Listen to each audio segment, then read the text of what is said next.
ఒంటె ప్రతీకారం. ఒకప్పుడు ఎండిపోయిన ఎడారిలో ఒక ఒంటె, ఒక నక్క మంచి స్నేహితులయ్యారు.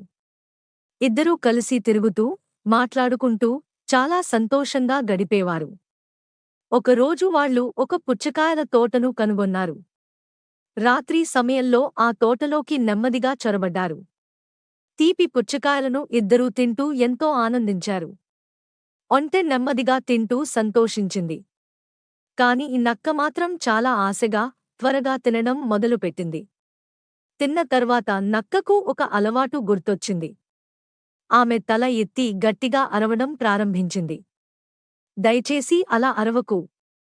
రైతు వచ్చేస్తాడు అని ఒంటె వేడుకుంది. కాని నక్క నవ్వుతూ, అరవడం నా జీర్ణక్రియకు మంచిది అని చెప్పింది. రైతు కర్రతో పరుగెత్తుకుంటూ వచ్చాడు.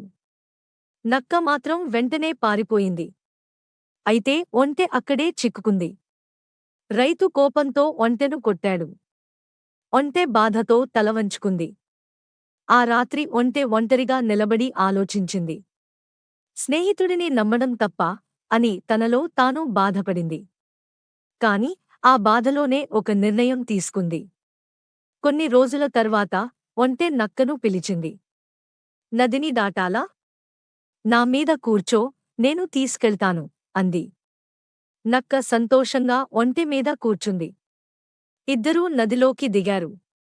మధ్యలోకి చేరినప్పుడు ఒంటె మెల్లగా నీటిలో కాళ్ళు వంచింది. ఏం చేస్తున్నావు? నేను మునిగిపోతాను అని నక్క భయంతో అరిచింది. ఒంటె ప్రశాంతంగా నవ్వుతూ చెప్పింది.